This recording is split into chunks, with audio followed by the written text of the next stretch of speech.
The following program is sponsored in part by To a Woman's Heart.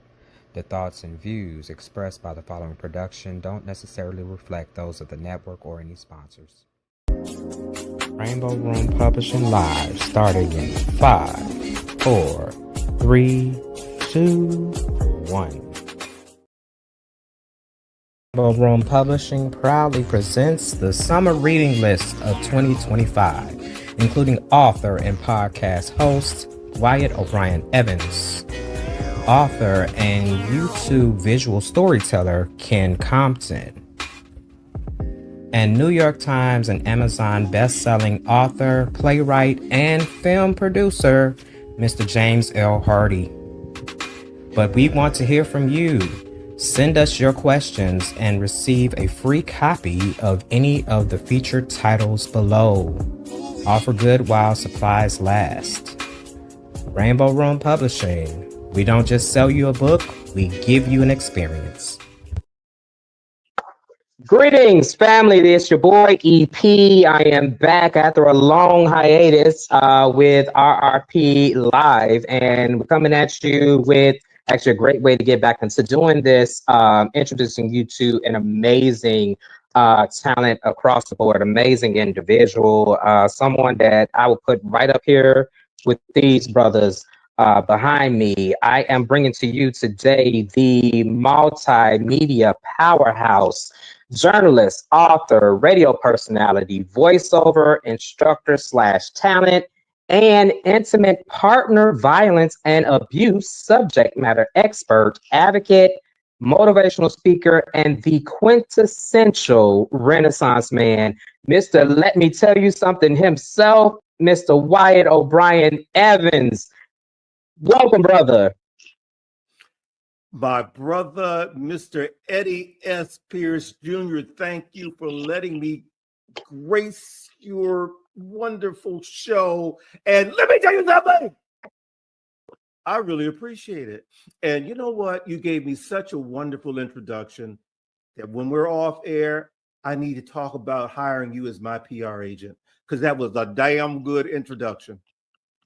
Well, brother, I appreciate that because, being on your side of things, I appreciate how important it is, that we set the stage and that we let the people know, who you are, and that when it comes to naming someone, that we get it accurate, And so without further ado, and I'm going to just put it in there because it's funny, y'all, this is my third take and I can't forget yes, to press record.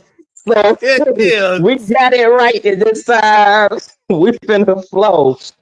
So brother Wyatt, by the time people see this, they will have read the written review / interview that I've done for Shatter, the latest installment in your Nothing Can Tear Us Apart series. It's an amazing series, y'all, for real. And I'm telling you this based on having read the one and a lot of reviews about the entire series.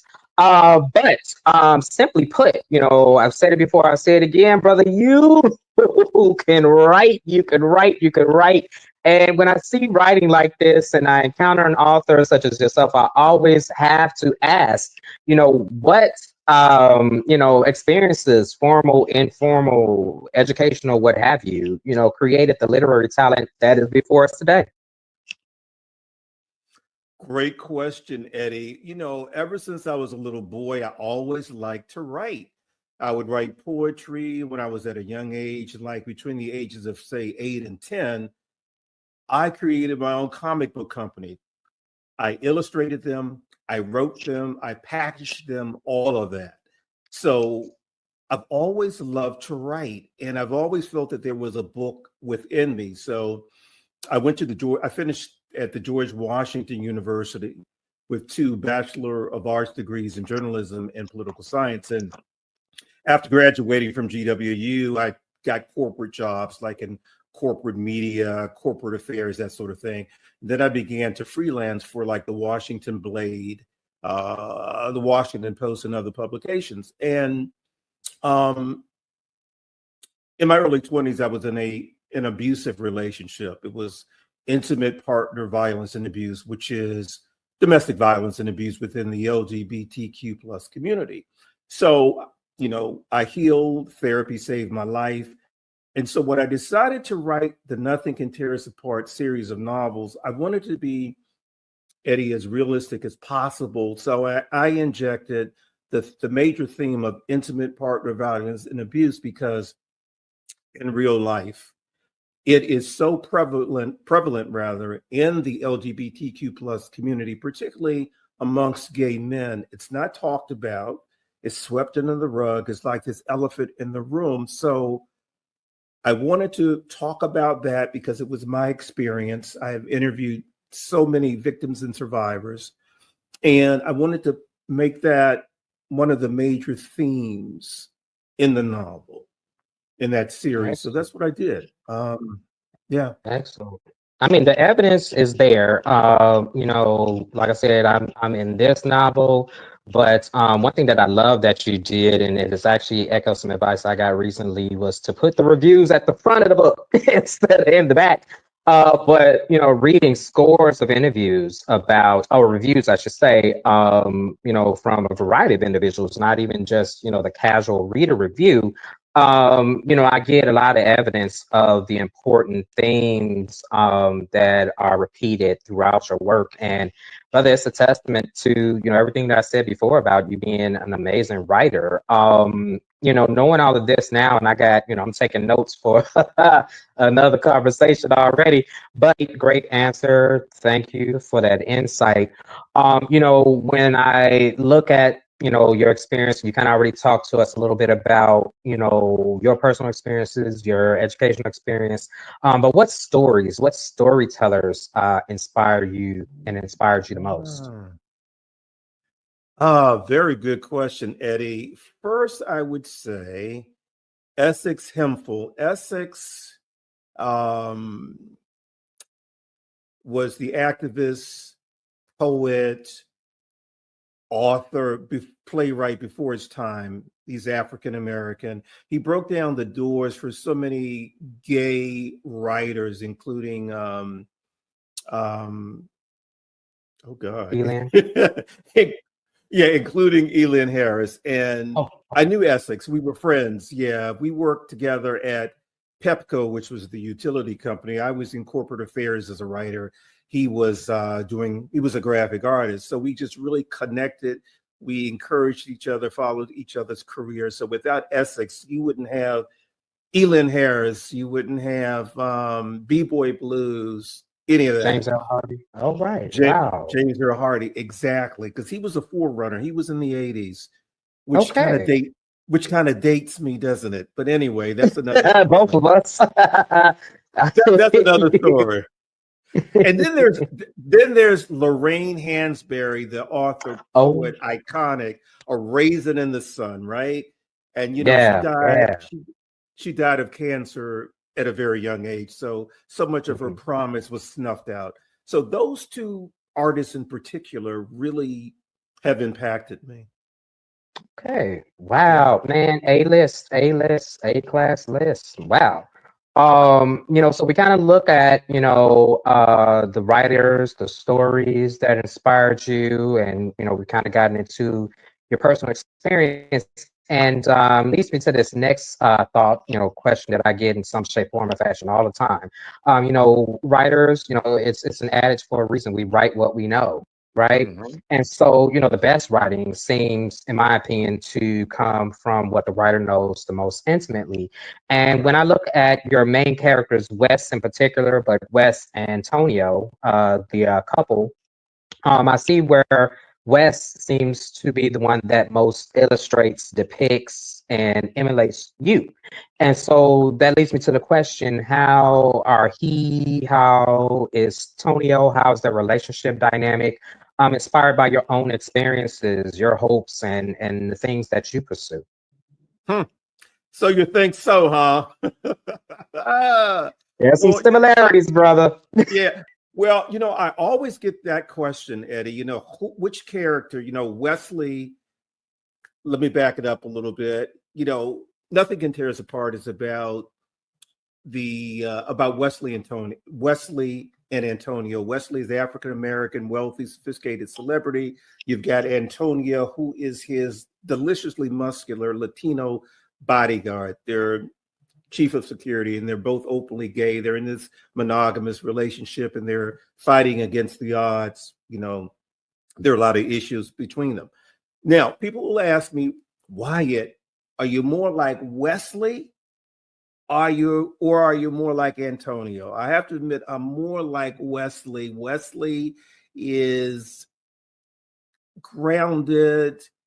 He's a thinker. He's cerebral. He is in the arts. You know, he's a celebrity comedian, talk show host, super wealthy. So I'm more like Wesley. Antonio is gregarious. He's loyal. He's a great listener, but he's got this trigger temper at times. So he's from the streets. Yeah. Now I'm gregarious and I'm loyal and I'm a listener, but I still am more like Wesley than I am Antonio. Okay. Understandable. I mean, I clearly relate, you know, and you know, it's funny for people when they get into that with me, for them to hear from me that, well, they still kind of all in some shape, form, or fashion come from this brain. It's just that some of the characters are a little closer to me in reality than some others. So lets me know I'm on the right track, brother. Thank you for that.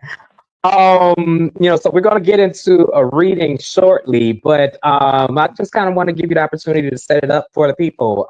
You know, what do you hope the most that people take away from reading your works? Another good question. I want people to know that gay men, particularly gay men of color, can be in a monogamous relationship and make it work. Shattered, the latest installment, and Nothing Can Tear Us Apart. It's gay. The genres are gay, ethnic, drama, psychological drama, and a thriller. I want people to take away that, number one, two gay, SGO, same gender loving men of color can be in a monogamous relationship and make it work. You know, too many times we don't see gay men of color in LGBTQ plus literature. And you also don't see upwardly mobile gay men of color. And that's another takeaway I want people to get, that yes, that you can have wealthy, sophisticated, self-assured gay men of color. Another takeaway is that it's a universal story. You know, gay people can relate to it, lesbians can, bisexual, straight, queer, because at the heart of Nothing Can Tear Us Apart, the whole series, is you have these two men who are profoundly and deeply in love with one another. And they have these pitfalls, they make mistakes, and they have all of these challenges and obstacles, but they're working hard to make it work. And in the first installment, Rage, there's Shattered, which is the latest installment. Then you have Frenzy, and then you have Rage. In Rage in particular, I describe how both Antonio and Wesley meet. And I create a slow burn. They do not jump into bed immediately. I wanted a slow burn because I wanted people to see that these two men wanted to take their time. They'd been burned before in previous relationships. They were deeply attracted to each other, first on a physical level, but they soon found out that they had likenesses and similarities and similar values in common. And it was a slow burn. So they didn't fall into bed until like page 100, you know. So, and I had really a great time doing that. I wanted the readers to see that two men didn't have to just let their hormones take control. That first they wanted to find out, hey, are we really a fit emotionally, psychologically? Yes. Do we have the same political values and beliefs? Do we have the same morals? So I want the readers to take away all of those things. And I think those are important things to take away. Brother, I agree and I applaud you. Man, so much to say there. Just one, I love that you are hitting my top three for sure. Educating, inspiring, and entertaining. Yeah. And within that, you do have this very real thing that is serving a very real and vital purpose. And that I'm very big on debunking myths and knocking away anything that sets up any particular group, especially the one that I'm in, as being a monolith, that we all do and move and operate the same way. And I so appreciate the time that you take, and it's worth noting that, and I think I said it before, I'm reading Shatter, which is book 3, but there's some nods back, through the series, and I could see that slow build. I could see and really appreciate the romance, the courtship, all those things that unfortunately a lot of people don't necessarily believe exists within, particularly because these are the people we can represent the most, right? Same gender loving males, African American particularly, and men of color. We don't see that very often. We see a lot of what, let's just put it out there, Hollywood and books and everything. Sex sells. It's used as the hook all the time. And that's the easiest thing, in my opinion, for us to kind of go to sometimes when it comes to, trying to get someone to read a book or watch a film or what have you. And so I love that it's more, borrowing a word from you, substantive. And I love that it not necessarily just gives us something to aspire to, but it also shows us, hey, this is possible. This is possible. And for the people who are going about it that way, you're not doing something wrong. And in any case, when I read your work, it's also worth noting that, there's no judgment. I don't perceive any judgment. Anyone who does go a different route or what have you, fine. But I feel that, in my opinion, and I'm pretty sure I can say this without getting in trouble, your work versus some other things that I've looked at, be it film, story in general. You are presenting to me if you're familiar with the Wagyu beef, my partner, and I love it, very tender beef, quite up there on the expense on the menu, towards the back of the menu, versus a cheeseburger from McDonald's. One will fill me, it will satisfy me, it will give a lasting impression, and the other one, let's be honest, is McDonald's that run in and out. And that's all I'm gonna say about that. So I so appreciate, what you're doing and the time and the care that you take with your work. And it definitely does illustrate, all those things that you value, all of those things. I love especially that I see all these different aspects of you, all the advocacy, all of the teaching, all of the inspiration, all coalescing and honestly manifesting into something we can touch in the form of your book. Amazing, brother. I love it.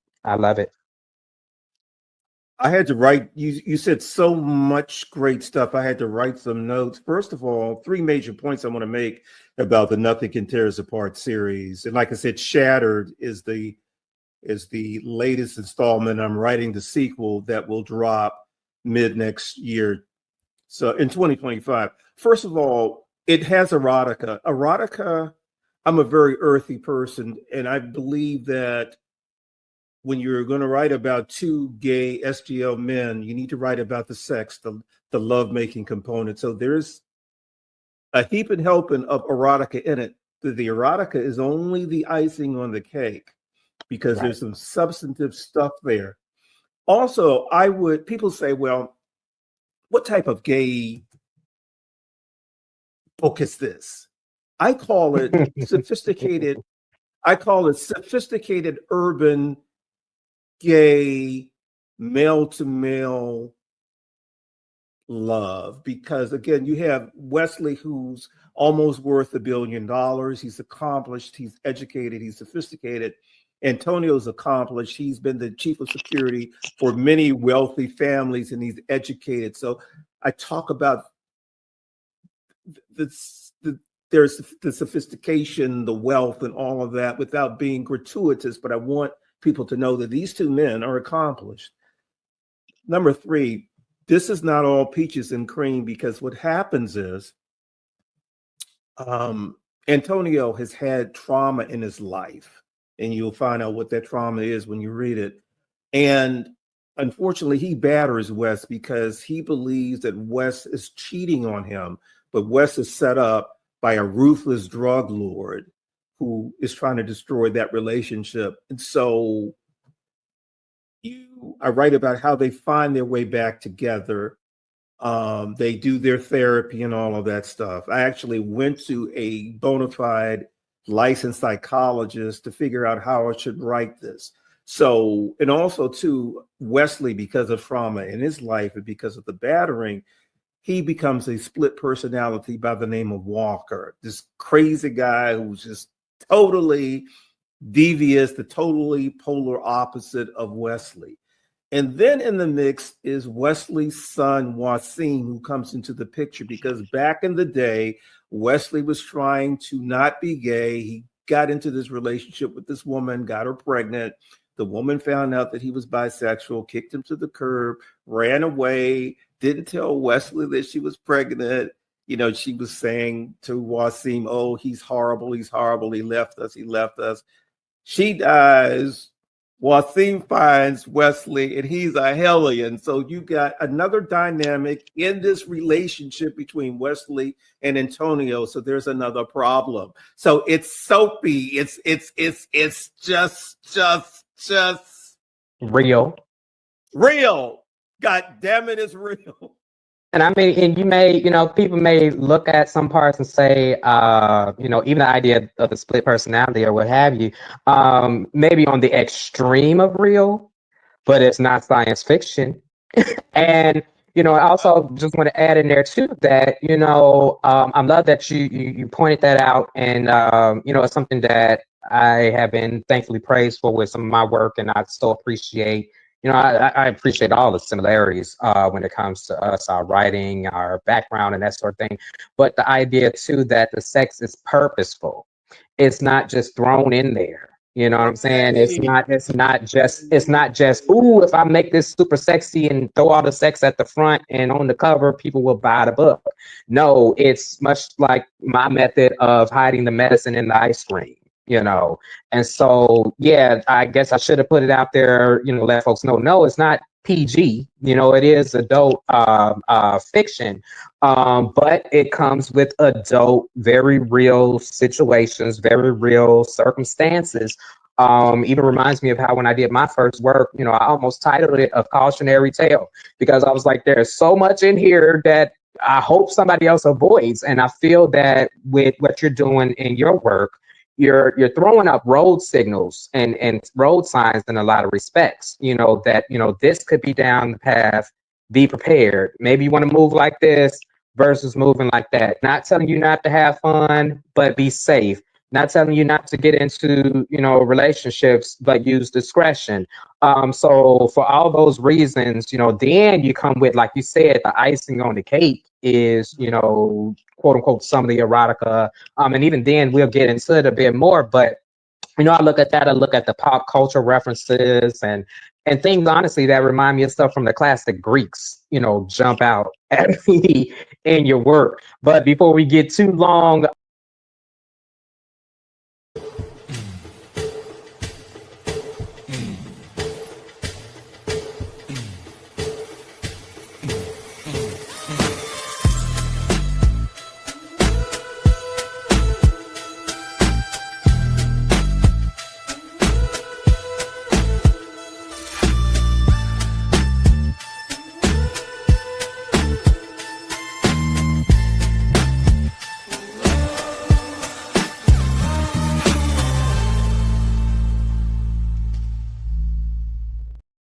gotta go to this.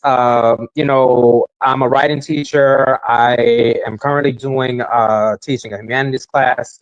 And so I'm constantly looking at stuff, and anytime that anything like it jumps out, the human condition, the human experience, Mhm. I just go up when I see someone write really good characters. And when it comes to your characters, their actions, their motivations, their responses, be they emotional, mental, physiological, physical, they're just so complete. They are, you know, they're characters that just kind of jump into the three-dimensional world. And to me, this is an expert. This is evidence that you are an expert in, you know, observing human beings and how we move and what motivates us. But I got to ask, you know, to your credit, or what would you credit, I should say, your incredible insight and the masterful way in which you write characters in these works, brother. Whew, how do you do it? What's the magic? Well, you know, I think I got it from my mother, Eddie, because she could read a person so well, and she could look at you and say, she could look at somebody and say, he's passive aggressive. He ain't right. You know, I don't like he gives me these bad vibes, and the person turned out to be a hellion. So, Oh, so I got that intuition from my mother, and also too, she was a keen observer of people in life, and I picked that up from her too, because all of my characters are based on myself, of course, and also other people that I've known throughout my life. So it's like composite. It's like you take a piece here, take a piece there, take a piece here, take a piece there, and put it all together. Or it's like you're baking a cake, but you want it to be realistic. You don't want people to be over the top and not be realistic. If they're going to be not over the top, caricatures. Yeah. right, exactly, Eddie. Not caricatures. You want them to be real, and you want them to be grounded in reality. You know. Yeah. So, Well, brother, you're doing it. You're doing it. I mean, and like I oh, said, I mean, it makes them relatable. No, go ahead. another thing that you need to do when you're an aspiring author or an established author is you need to create like a profile of each character, their qualities or attributes, their, you know, what they do, what they won't do. You want them to be real. So you just have to, another thing that's so important is what motivates your character. You have to, Mm. you have to really get in your head what motivates them, what makes them do what they do, what makes them talk the way they do.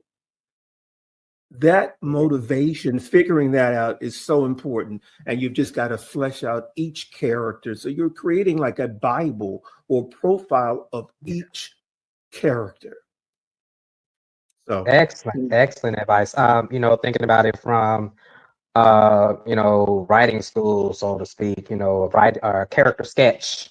But yeah, but going far deeper than just this is what they look like, you know, kind of thing. No, right, who right. are they? You know, kind of thing. And so I so, you know, you know, appreciate that. And I have to admit, you know, it's not something that I was doing in the beginning, especially because, well, my first book, there was so much borrowed from reality, even though similar to you know, a lot of characters were composites. Like one of my favorite examples is that the fictional character, that's the main character, he has four girlfriends, and those four girlfriends in real life, they're composite of about 20 to 40 different girlfriends in my life.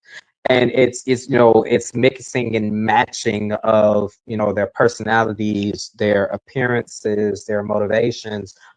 So, but I have to admit, you know, going further and moving more into fiction, things that were totally fictional, yes, I have done those character sketches, those character, you know, profiles. And I'm not gonna lie, sometimes when I write that, I have like a good couple of pages that I could slide into the book, you know, some kind of way. I was thinking also about oh my goodness, let me see. You know, just that vein of, you know, writing what we know, fleshing out the characters. You know, you ultimately, you know, my thing is you do an amazing job at it. And, it's definitely something that I think more people need to do. We talk a lot about the idea that writers need to read. And I would add to that we need to read people, Yeah. learn about people. One question that came to mind is just the idea too that, from my experience, especially when I moved from what was semi-factual to was fictional, how often do you feel that the characters, you kind of give them, you construct the legs, right?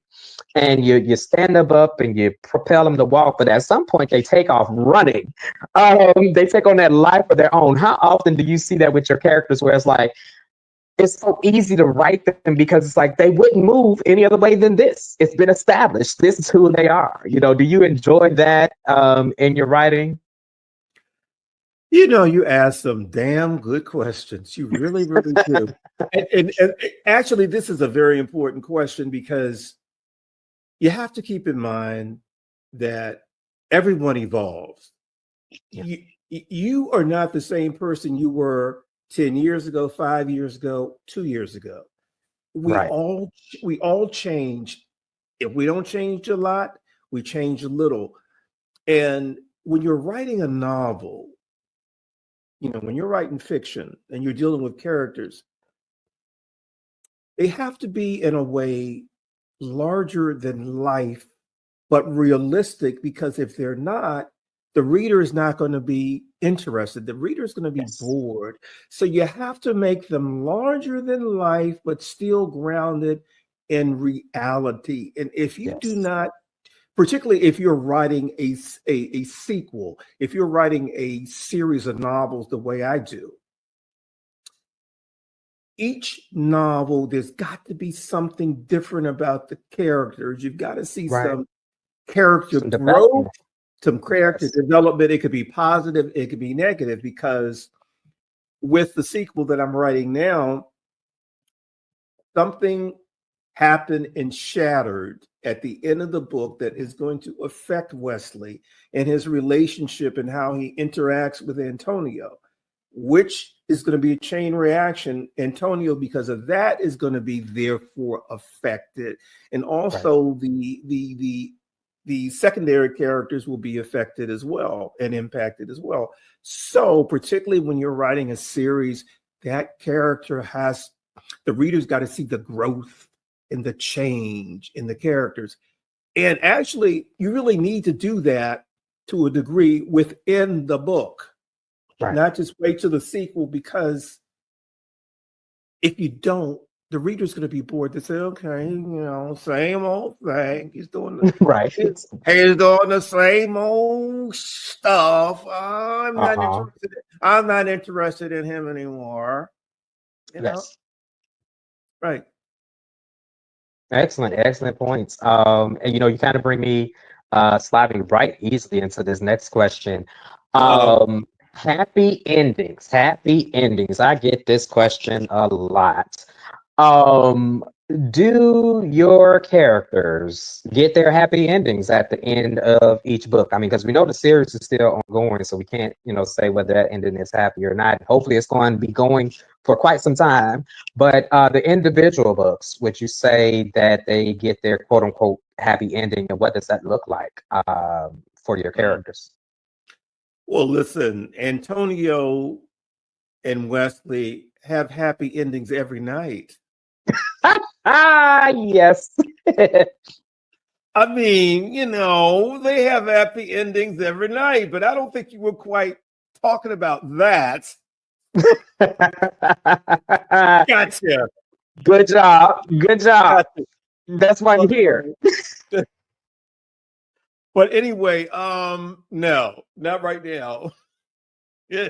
Because there's so much stuff that's going to happen. I really crank it up in the sequel, which I'll reveal the title is Inferno. It's going to be hot, baby. It's Inferno. It's going to be hot. And that's a lot of stuff burning down when I hear Inferno. Dante's Inferno. Oh gosh. Oh wow, that's a lot. Oh, see, look, first it was a rage. That rage became a frenzy. Everything shattered. And now damn it, it's an inferno. Gonna burn the mother down, baby.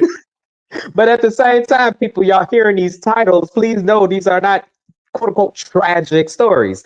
There is a lot going on. Just, we talked about this before, real life, in real life, you have that joy and that pain, that sunshine and that rain, and it happens in the same day, in the same season, sometimes. And so, know that, yeah, this is not something that's going to have you balled up in a corner somewhere, playing the crying game in the shower. There is a lot we are kind of supposed to that, is uplifting and inspirational and educational. But yeah, the hook. And that's even in life in general. That those, as much as we would love to avoid all of that in real life, those are the things that keeps life interesting. And so once again, great job of mirroring and depicting, some very real, however likely or not, real life experiences. That's testament to you being an amazing author. And let me just say that the Nothing Can Tear Us Apart series is not all about craziness and confrontation. It has a lighter side, it's got humor, it has some fun, and it has comedy. So it's just like an amalgamation of good stuff. It's good. It's better than good. Yeah. Oh, I agree. Y'all read the book and then read my review later. And then come back and watch the episode again, because we can use the likes and the views. All right. Likes. Right. We want the dollars and the YouTube checks. So one more question before we go to another quick break here. Brother, you got, all the inspiration that's just coming out of this. And I look at what you do, and we'll talk in a little bit when we get back from this break about, what you do in other forms of media. But I always have to ask, and Lord knows it's a question I get a lot, so I feel like it's a good one. Do you have any aspirations for taking these characters, these stories, from the two-dimensional page to the, well, I guess still two-dimensional screen, be it television, film, or even stage plays? And if so, any ideas of who you would cast, particularly for Wes and for Antonio? I would love it would be great for a movie, but I think my preference would be like a television series, because I'm a soap opera guy. I love the continuing saga, a serial, and that way the viewer can see how these characters develop and how they evolve, and sometimes even devolve. You know what I mean? Yeah. As far as casting, I mean, I would like someone like a Mike. Is it Mike Coulter, who did Luke Cage, and he did Evil on Paramount? Oh, I forget his name, but I know you're talking about the brother. Yeah, bald brother. Yeah. Bald dark-skinned brother. Wait a minute. Write that down. Oh, that's a shame. I should Exactly. remember his name. I should too. I think it's Mike Coulter. Coulter. But definitely write that down so you can find him when it's time for the show. So you remember his name when it's time to cast him. But yeah, I love him as an actor. But carry on. I'm sorry. No problem. Antonio, I don't know. We need to find a heavily muscular Latino guy. So I don't know. But I tell you what, I would. That's wild. Nobody jumps out at me right now either. Right. But you know what? I would have fun finding him. I would have fun finding him. I would have fun auditioning him. You know what I'm saying? Yeah. The casting process. Yeah. Right. No, yeah. Not the casting. Not the couch. Not the couch. That's not what we're talking about, people. That's not what we're talking about. I'm just saying that process of them coming in and auditioning, reading for the part. But yes. Amen. Thank you very much. Thank you very much. Yeah. Okay, cool. I love it.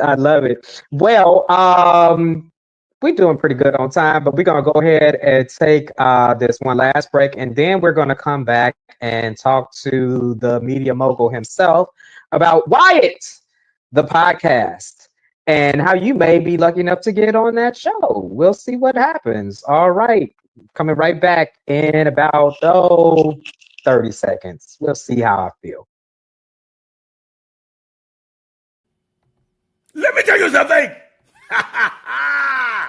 I'm Wyatt O'Brian Evans, and the new season of the Wyatt podcast begins this Saturday, May the 24th, on YouTube and Spotify. And hey, exceptional guests from all walks of life drop by. They will entertain you. They will enlighten you. They will entice you. They will electrify you. They will electrify your asses. So, good golly, Miss Molly, you kick back, get your favorite drink and your favorite snack on, because you're going to be totally, absolutely amazed. So lock in the date. Lock in the date. It is Saturday, May 24th, 2 p.m. Eastern Standard Time, on Spotify and the YouTube Wyatt O'Brian Evans channel. Hey, you better recognize.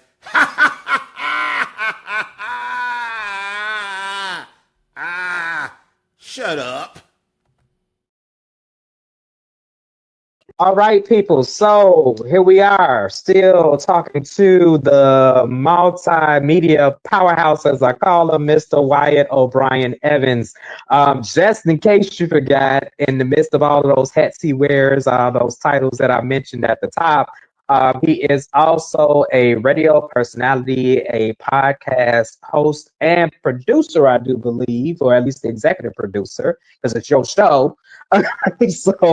But we want to talk to him a little bit about this amazing show, Wyatt. And when I tell you I've watched it, I've had the privilege of being featured on it twice, a couple of authors that I work with. And man, you are amazing when it comes to the interview piece. And it's not just the thing of, how much information you get out of people, but the way that you craft those conversations to help us to really sell ourselves. That's a huge, huge thing, and I'm so appreciative of it. It's one of the reasons that, I wanted to interview you, because I've said it, a couple of times to some other people. It's like, well, hey, y'all put all this time and effort into shining the spotlight on us and setting the stage and elevating us. Who interviews you? So I love that I get the opportunity to do that. But let's dive into it, and I'll let you kind of give us the intro. Tell us a little bit about Wyatt. About Wyatt. Yes. Actually, this is my third iteration, because I did a few years back, I did the Woe Show and Wyatt's Man Cave. That's right. I love this more because I planned it out a little more carefully, and I really wanted to, Eddie, showcase LGBTQ plus talent. This is Wyatt is a very author-centric podcast, because authors in particular, most Black, people of color, LGBTQ plus authors are independent indie authors. They don't have a huge contract from Simon and Schuster's or whatever. So it's hard to get eyes on them and their works. And so many of the works are exceptional. So the Wyatt podcast really wants to shine a bright light on talent. I mean, I will have activists come by. I will have politicians. I'll have creatives. I have adult entertainers. I have authors.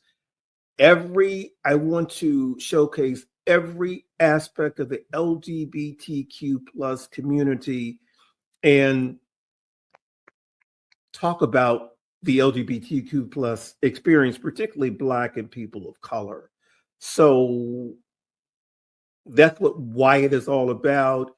it's substantive, but it's also, as you well know, because you've been on the show, it has strategic humor because my background is stand-up comedy. I used to do it back in the day. I'd see Wanda Sykes in the Washington D.C. clubs. That was before Wanda. She hadn't come out at that point, and you could tell that her comedy was affected because she wanted to do gay stuff. Mm-hmm. I wanted to do gay stuff, but I didn't have the balls to do it. That's why my career in comedy didn't last that long, because I was battling my authentic self. Yes. She overcame it and became her authentic self, and look where she is today. But that's life. But anyway, Wyatt Podcast shines that light on LGBTQ plus people, talent. And I think that's really very important. Brother, I agree. We look at a lot of stuff, and I'm sure you can speak to this. I say it all the time. It's not so much where Wes is with personality, but that artist and that businessman. They are constantly up here having discussions and debates. And when we think about everything that you are, I think about everything that you talk about with the podcast. You think about it on the business side that we all need a niche, right? Yeah. But then when it comes to the artist side, that for me, the artist is just, I'm hesitant to use the word transactional, because when we do art, in a lot of respects, we just give it out. It's just out there. Yeah, we have books and we try to sell books and things like that. But a lot of times that thing that we're creating, it's just done from the most purest of places. And so I can so appreciate the artist in you that says, hey, how do I help the next artist? And very similar to some of my specific, projects, I look out there and I say, hey, well, our counterparts, be it ethnically, be it social, ethnic, what have you, those counterparts, or the cisgender and the straight and the heterosexual, there are a lot more opportunities out there when you're looking at the wider segments, so to speak, of humanity. And then you look at the professions, the closer you are to that broader, that majority, for lack of a better word, you have more opportunities. But then the more that we find ourselves, whether we label ourselves or someone else, labels us, and we find ourselves in those underrepresented groups, undervalued groups, the less opportunities we have. So I so appreciate you being right down here in the trenches. And it just, it goes back to what I said before about why I appreciate, what you do, because, and I have to admit, I get a lot of flack from some people that are very close to me that's like, you don't do none of them. Just do your thing and go, and I explain in a lot of respects, no, it's not so much from this place of feeling that I need them, but I enjoy that experience and it's my way of giving back. So I so appreciate, that I mean, it's been said, it's been shown, I'm gonna show it even more. Brother, you're super talented. You, in my opinion, don't have to be bothered with helping none of us. You could put all your time into those books behind you and perhaps be so much further along when it comes to your literary career, but you are taking so much time, even showing up on my humble show. Brother, thank you. Thank you. And you got to, some of my questions about, was that a conscious choice to represent that portion of the human population? And so I'm so, grateful for you and to you for you doing that. But go ahead. I'm just rambling, excited. No. You're good. And I appreciate what you're doing because you're helping so many of us in the community. And my whole thing is this, Eddie. The pie is large enough for everybody to have a nice slice of it. And why shouldn't we help each other? We need to help each other. And again, particularly Black, gay SGL authors. We don't have enough venues to enable people to know about our works. We really don't. And we need every forum, every venue, every opportunity to talk about our works, and that's what I want to do. And that's what I try to give people, that opportunity. And I love doing it, but it's so important that we do it. We have got to, I know it sounds cliche, but we've got to help one another. We've got to stick together, And you know what? And it's not cliche, because the thing that, there's a whole lot of things at this ripe old age of 46 that has me just constantly looking at my blackness, and in contrast, other groups. And it's a fallacy that is kind of told, but not really told. There's this undercurrent idea that our quote unquote Caucasian counterparts don't need each other, that they don't cooperate. They do. It's just that we, in our interrupted history, to put it politely, and those of us being brought over here, we have been taught so much in terms of divide and division and to be in competition. And I just wish that we would look on that other side, and see how they move, and that they've been moving that way all the time. And if you don't necessarily like that example, then let's go back and roll back to how our ancestors did things on the African continent. Yes, you had tribal wars and that sort of thing, and I'm not going to go into a whole lot of it, but you saw a lot more of, it's very much how we would say in our families that, I can fight my brother, but you can't. Ain't nobody going to come from outside and interrupt our situation. It's kind of what I'm trying to get at. And so, I applaud that you are, in a way, showing some people something that's new, but ultimately taking us back to, who we are. You kind of talk about that idea of uncovering your authenticity. And I feel like this, in a respect, is us culturally, as a people, as a Black people, capital B for Black people, not the color Black, are constantly uncovering, who we are. We're unlearning the fallacies, including the fact that we don't have to be in competition with each other, that there's, like you said, more than enough pie.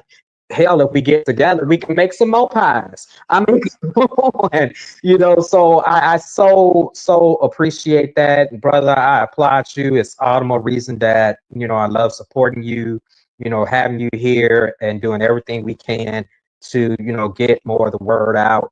And while we're on that topic of collaboration, it's something that I definitely have to think about a lot, and I get a lot of, questions and sometimes the criticisms of, you're only one person, you can't do all, and Lord knows I know I can't do all. But who's on your squad? Who helps you get the things done? You can name names or just use titles, but who helps us? Who helps get Wyatt on the air? Well, let me tell you, I am technically challenged, as you well know. We've talked about this before. So I have been on till you said something I wasn't gonna tell, but go ahead. So anyway, for the Wyatt podcast, I have a podcast manager who, Awesome. who produces it, does the post-production, makes it all pretty, gets rid of the glitches, drops in artwork and songs and all of that stuff. So I have, thank God for Esteban. He's my Thank you, Esteban. I need you. He's my podcast manager. Then I have a small social media team who will promote it, because you got to promote this stuff. And let me just tell you let me tell you two things, two pet peeves I've got. Number one, when you do a podcast, when you do any kind of promotional thing, I don't care, it could be a podcast, it could be a newspaper interview, whatever. Work your ass off promoting it. Don't leave it up to the podcast, your interviewer, to do it. You have to get your ass out there and do it and promote it yourself and tell everybody you know. Yeah. Because the whole deal is this: exposure. And if you don't do your part in promoting, because I tell people before they come on the show, if you're not going to promote this, I'm not going to have you on the show. If you're not going to promote it, I'm not going to help me promote it, and I'm not going to have you on the show. Number two, I do when I do like workshops, seminars, book readings. What pisses me off is when Black folks don't buy your books. Mm. They do not buy them, but yet and still they can go to a bar and buy a $20 drink, $25 drink, and piss it out. But if you got a book, you've got that physical book. You have that digital copy, and you are supporting your fellow Black, gay, SGL, LGBTQ plus author. You know, Black folks shouldn't have to wait for the Black talent to go over to the white side. And then it's like they have to wait for them to go over to the white side. They made it. Now I got to go watch it. Right. Listen, they wait for the Black talent to go to the white side to be accepted by the white people. And then they say, okay, I'll buy the book. He must really be great. He must have value. No. Instead of going to a bar, buy a book. I hear you, brother. I hear you. And I'm not going to knock any. Go ahead. Support us. Yeah. You know? And then, and it's the cyclical thing of supporting each other. I'm not going to go into any rants or raves, but just a very basic example. There are a lot of, I'm here in Dallas, and there are a lot of musicians and spoken word artists and things like that I love to support. And I have, I'll go, people will see, live videos I've done and that sort of thing. And, I just kind of had to break it to a couple of people that I was like, hey, when you don't see me, I need you to understand that at some point I had to cut off my support because it's not cyclical. I can't spend every dollar coming to see you when I still got to spend dollars to sell books. How am I supposed to make it, too? And it's like we can both do that much more. And then I'm not going to say, too, that everybody's necessarily your audience. Keep that in mind, too. We're not expecting everybody, even when it comes to, family. I remember having to, this realization myself some years back, but having to tell other people. And I was just like, if I had to keep depending on just my family to buy my books, I'll never get anywhere. That's hardly enough people. And then on to the top of that, then I have to look at, and this is just my model. I feel, for me at least, and I think it kind of speaks to some of the stuff that you're writing, I try to make sure that there's always some universal truths going on in any story that I'm telling, whether it's with video or what have you, something that everybody can relate to, because that businessman in me is saying you need more than just the Black gay, more than just the Black LGBTQ, more than just, the Black community, to reach the targets and the goals, that you got, But yeah, it starts at home. And I can so appreciate, this goes back to what I said about you. And I said this to a couple other podcasters not too long ago. I appreciate you all the more because I know what it is like, and I don't, begrudge some of these other people that I'm talking about, because I know what it's like to be down and to constantly just be working. It's hard to look to the side and see, oh, my brother's right there next to me. You could be so engrossed, in what you're doing, and it's not a conscious decision to say, I'm not going to support.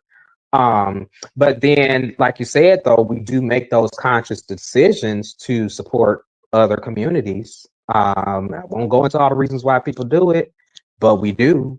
And I feel that there's definitely some room to grow on both sides. Those of us who are making the product, as well as those of us who are out there shopping around, for, the product. But definitely a longer conversation. See, that's why I've got to have you back. Well, I'll say this as my closing comment, and to put a finer point on it, when you go to an author's reading seminar and he has books there, buy a book. Why are you there? Why do you walk to the tables and pass the tables and pick the book up and don't buy it? Why are you coming to a writer's workshop, a writer's reading, a writer's event? Why? Very good point. Instead of buying that, Instead of buying the drink, if you're there at the writer author's event, buy a book, and it'll be And I hear you. I autographed. hear you. I hear you. And I mean, it's So that's all I got to say. no, you're good. Because it just made me also think about some of the different pride events that I've gone to in the past. And people, especially this is a good moment. Like I had to teach one of my cousins that's from the quote unquote straight community. She was just like, "Oh my God, you should be at such and such as Pride, and some of your book, and at such and such as Pride." And I told her plainly, I was like, "Look, cousin, I've been to several of those. And a couple of them were really good. I mean, I sold out. And another thing to put out there, I don't know how you feel about this, but it's a good opportunity for you to maybe take a note and let me know later on what you think. But I learned from one of those experiences, and it was later confirmed by James Earl Hardy, best-selling author of the B-Boy Blues series, best-selling New York Times, Amazon, did the play, then did the film. In 8, 9, 10 books. That the tradition is that we trade a book if you're there with other authors, and it was already kind of in my head too. I was like, well, why are we exchanging the $20 back to the $20? Just give each other the book. So I get a little flack here and there when people are like, oh, well, you're an author and you're a publisher, you didn't buy the book. Well, did you buy mine? And I'm even like the whole thing of, and it's not out of bitterness, but like I told people just kind of very plainly, does McDonald's try to sell a burger to Burger King? No. And it's not that we're even in competition in that respect, but there are other ways, I guess, ultimately I'm saying that we can show our support. But this idea that you go to these gay pride events and everybody's just ready to give you money. And I was like, no, some of them that I've seen and I've attended, they do a great job with the daytime activities. And when I say the daytime activities, that's the cultural stuff, the readings, and that sort of thing. But a lot of times it's more authors there than it is people. And some of that I think is it not necessarily being promoted as well, but it's also up against the things that Pride has, for lack of a better word, turned into, where it was supposed to be this opportunity to be out and show who we are without any fear of reprisal. It's this one little break snapshot in your whole year, but then of course it turns into the parties and everything, all the opportunities for people to make money, people are going to jump on it. And so there you are selling a book. This goes back to my analogy of that steak and that hamburger. There you are trying to sell a book, but you got all this quick stuff that's being sold and you're competing with a party pass and 3 parties a night and all the drinks you're gonna buy and all the other stuff you're gonna get into, going to my own experiences, going to the Waffle House after all of that at 4 a.m. and then running to the mall the next day because everybody got to be seen in the mall and you got to buy your outfit, not like you didn't pack your suitcase down, but now you got to buy a new outfit to go. So you're competing with all of that to sell a book. And so I guess I'm just putting it out there that, no, that's not a guaranteed sale. All the more reason that y'all need to just be buying these books because y'all think when we go into these pride events and we selling out, that is not always the case. Kudos to the people that do a great job. I've seen a couple people do it. Like I said, I've had my experiences myself where I've gone and I sold everything I had and actually was able to drop $100 because I saw a friend who was getting married and happened to be in town. I was like, hey, boom, and I still went home with some change, but that don't always happen. And like you said, it's priorities. And I think on some level, it is just that thing that I still have a hard time saying anything other than there's a responsibility on both sides that kind of even go into what you said too. We have to make a great work and we have to promote the hell out of it, be as creative about it. But then it's also that priority, of that potential, customer. But we can go on and on about that. I will.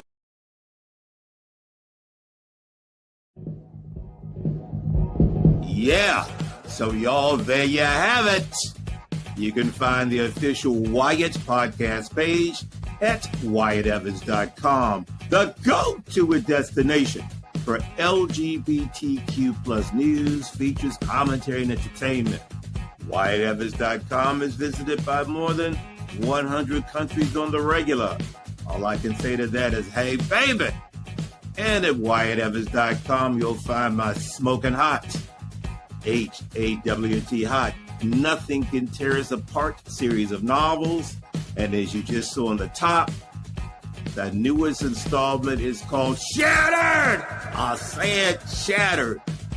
And y'all, Shattered is full of action, danger, intrigue, sexually charged situations, passion, and all of the wonderful elements that you're used to in the Nothing Can Tear Us Apart series of novels. So get your new copy of Shattered.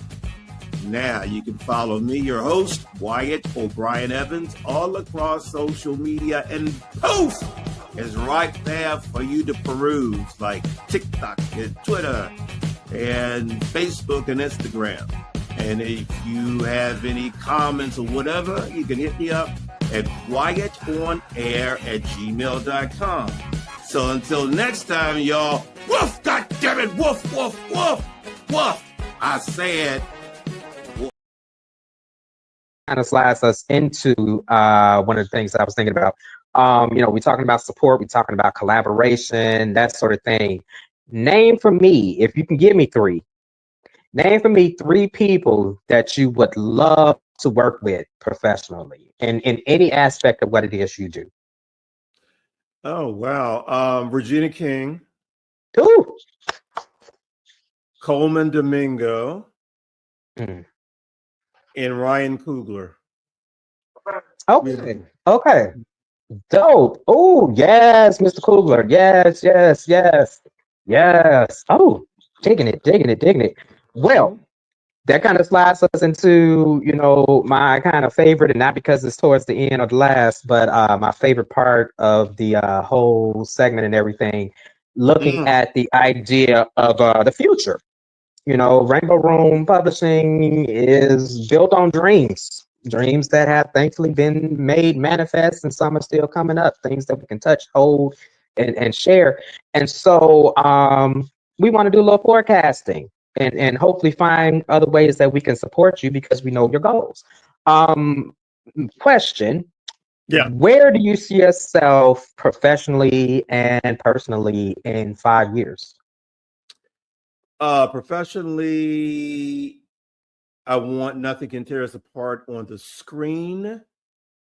Doing more writing projects, probably writing another Nothing Can Tear Us Apart type novel. What was the other part of the question? I said personally and professionally. Personally. Let me think. Well, continue to grow. To find a huge muscle man. I knew that was coming. Look. It's west. Look, I want a huge muscle man. I told you Wesley. I'll come and you say you Wesley. Look, with muscles from his head down to his toes. And you sitting on a big wallet. There you go. There it is. And that's just a question I was putting in there that I took out, but kind of sliding in as a comment.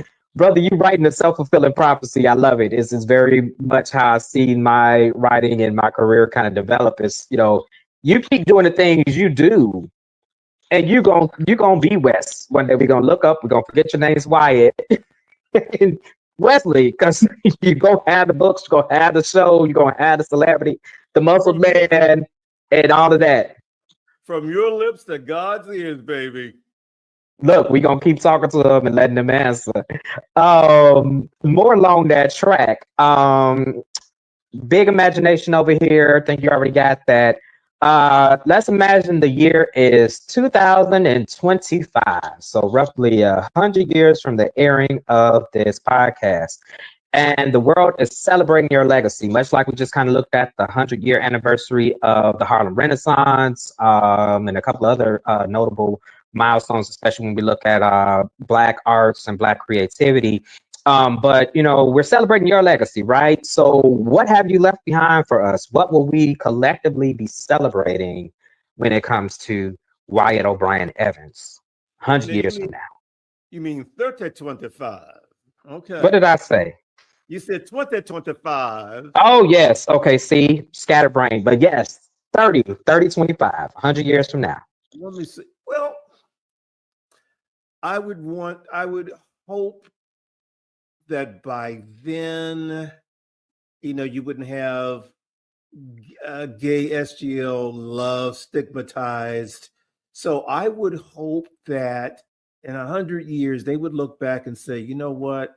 That Evans guy was really forward thinking, because he was writing back then about the reality of a monogamous, nurturing, loving relationship between two gay, same gender loving men of color. Excellent. Love it. You kind of touched on this a little bit throughout the conversation, so I can kind of narrow it down. What I'll give you two. What pieces of advice would you give to, this is the two-parter, what pieces of advice would you give to authors, and what pieces of advice would you give to, I would say, podcasters, YouTubers, such as myself, trying to get into the game? This is for every creative, be you a singer, actor, podcaster, author. You have to believe in yourself. You have to really believe, Eddie, that what you say is important and that your voice is a voice that needs to be heard. Because without that self-esteem, that confidence, you can forget it. It's not going to work, because you have to understand that we're nothing more. If we're doing this to make money, which most of us are, we are nothing more than the product. We're just the product. We're a product. We're only as good as our last job.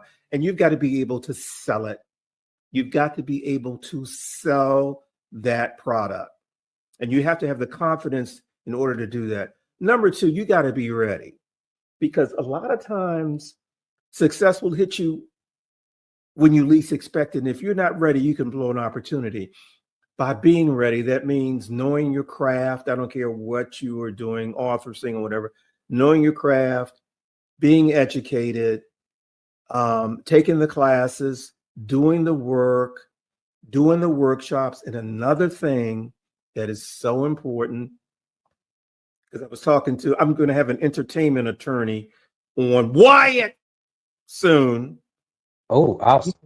You've got to know the business of the business,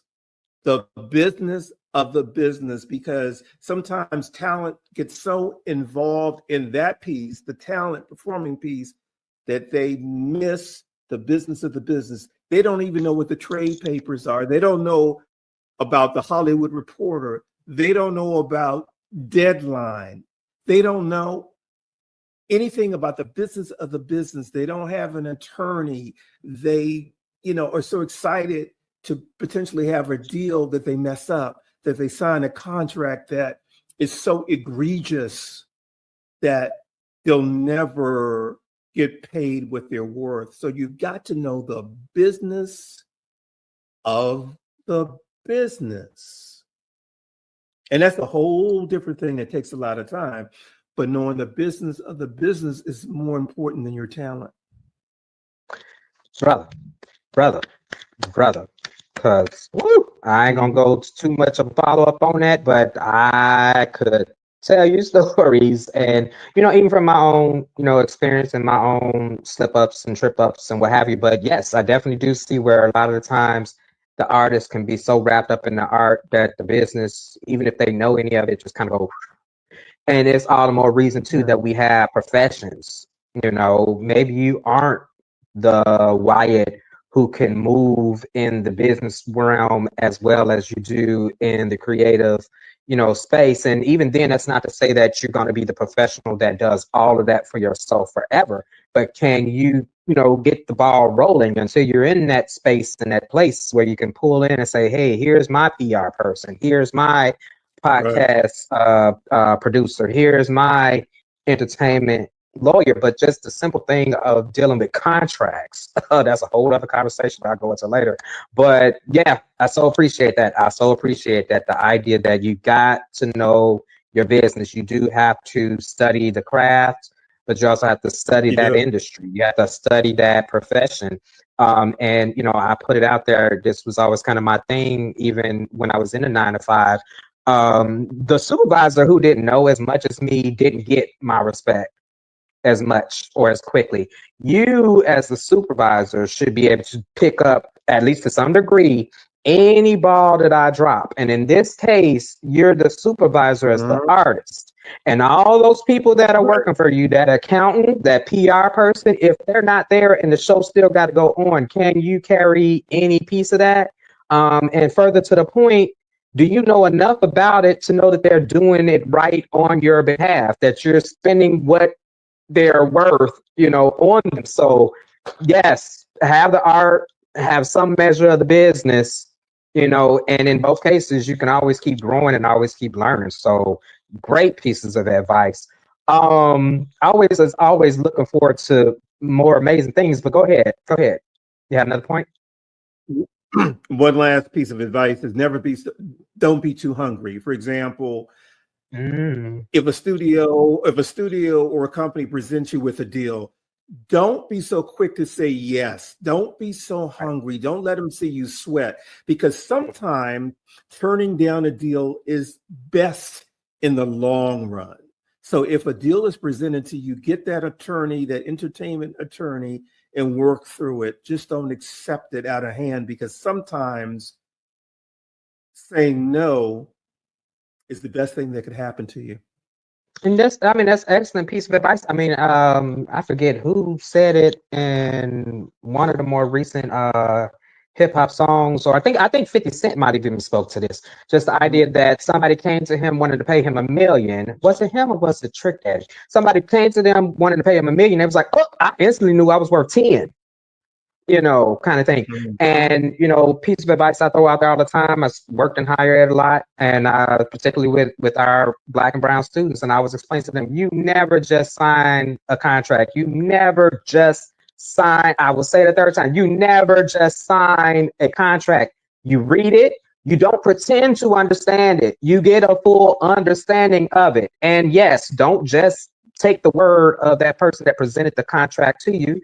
There are a lot of opportunities out there, a lot of people out there that will do a lot of things, like you said, the entertainment lawyers, but even start with somebody that might be a little bit more knowledgeable in your own community. Do they at least have enough grasp of the vocabulary that's in the contract, or enough wherewithal to say, hey, we're going to sit down and look up each one of these words? We're not signing anything until we know what we're signing. But yes, I hear you on that. I hear you on that. And Lord knows that's a quick way for these scammers to come at us. That sense of urgency. I can tell you about a couple of phone calls I've been getting in the last month or so. I was like, oh, I must be doing something right, because now these crazy folks are calling me. But before we go into more of that, tell us, brother, you kind of already spoke to us about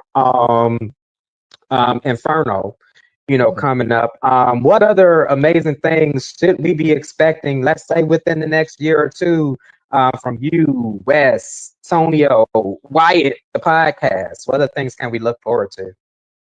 Well, continuing to grow the podcast, definitely. Inferno, I'm going to be on quite a extensive promotional tour for that as well. So, with the book and the podcast, and I'm going to probably be doing some other writing projects. That's a lot. Yeah, brother. That's on my That's a calendar. lot. That's enough for the next 2 years. Yeah, I feel you, man. But we know you're gonna take your time, and like I say to people all the time, great things take time, just like that good cooking. So I know you're gonna serve it up when it's ready and when it's right. Before we let you get up out of here, let our viewers know, where they can follow the man, where they can read the works, where they can listen to the podcast, where they can show their support. I have a card. First of all, go to WyattEvans.com, WYATTEVANS.com. That's my website with the Nothing Can Tear Us Apart, Shattered books, the podcast, the Intimate Partner Violence and Abuse, all of the stuff, my bio, all of my good stuff on the website. You can hit me up at facebook.com/Wyatt O'Brian Evans, Twitter at Mr. Woe, WOE. Instagram is sir.WyattOfficial. Then there's my YouTube channel, Wyatt O'Brian Evans YouTube channel. So just type in Wyatt O'Brian Evans and everything's there. People, see, that's how you do it. You should be ready, even if you got to put it on a card. You should be ready to spell it out. You also notice that the brother did the smartest, which is sometimes the simplest thing. He used his name, the spelling of his name. If you know how to spell his name, you can find him anywhere. And of course, we're going to have our scrolling marquees and everything in place to make sure that you can take part in all the amazing things that this brother has to offer, where you can show your support, where you can definitely buy and read these great books. Check out that podcast. And before we get up out of here, we'll just go ahead and drop the scoop. Look forward to seeing my brother Wyatt O'Brian Evans, Mr. Let Me Tell You Something himself. He is going to be one of our 2 star-studded guest star co-hosts for Homecoming, the virtual live streaming and all under that reading and Q&A events celebrating the recent release of From a Black Perspective, The Homeland. So, Brother Wyatt, we thank you again for showing up here. We especially thank you for lending your talents in this upcoming production. It's going to be a great time. Just definitely looking forward to having you on the camera and getting to work with you again in every shape, form, and fashion that we can. Well, thank you, sir. It's been a pleasure and an honor. I mean, I really appreciate it. Brother, I appreciate you. As I said at the end of one of our most recent interviews, iron sharpens iron. We make each other better. That's what we're trying to teach y'all ultimately. At the end of the day, yeah, we're doing our thing. We're selling these books. We're trying to, we are not trying, but we're living off of our art and our creativity. But we're also trying to show this spirit of collaboration. And look how much further we can both get and how much further we all can get. So, that's why I'm going to leave it with, leave you people with that blessing. And Wyatt, we look forward to talking to you again soon. Brother, thank you again for your time. And there we have it, folks. Not too rough around the edges for my return back to this podcasting situation. Lord knows, I think it was a great show because we had an amazing guest with amazing talent. But like I said, look forward to more from Wyatt O'Brian Evans. You have all of his information scrolling down. You'll see a number of the promos as to where you can find him, where you can follow him, where you can show your support in the form of buying those books, leaving reviews in places so that people can see them. Definitely checking out the podcast, leaving comments there, those likes and all of that. It all goes towards a great cause, helping this brother out. So that's where I'm going to leave you all, and look forward to seeing this mug and seeing people like Wyatt and other great talents coming very soon. As always, leaving you with God's infinite love. Haha, I need both hands. Peace. No, it's peace. And blessings. I got to practice some more, y'all. Sorry. And to get an encore, Do You Want More? Join us on Juneteenth for encore presentation of Homecoming, the virtual reading and Q&A event for From a Black Perspective, featuring authors Naomi Rivers, Eros de Artis, Dr. Tamara Hill, Ken Compton, Senya Haynes, and Eddie S. Pierce. And we're joined by our special co-hosts, Michelle Elizabeth Brown and Wyatt O'Brian Evans. Join us on Juneteenth. Rainbow Room Publishing. We don't just sell you a book, we give you an experience. Rainbow Room Publishing proudly presents the summer reading list of 2025, including author and podcast host Wyatt O'Brian Evans, author and YouTube visual storyteller Ken Compton, and New York Times and Amazon best-selling author, playwright, and film producer Mr. James L. Hardy. But we want to hear from you. Send us your questions and receive a free copy of any of the featured titles below. Offer good while supplies last. Rainbow Room Publishing. We don't just sell you a book, we give you an experience.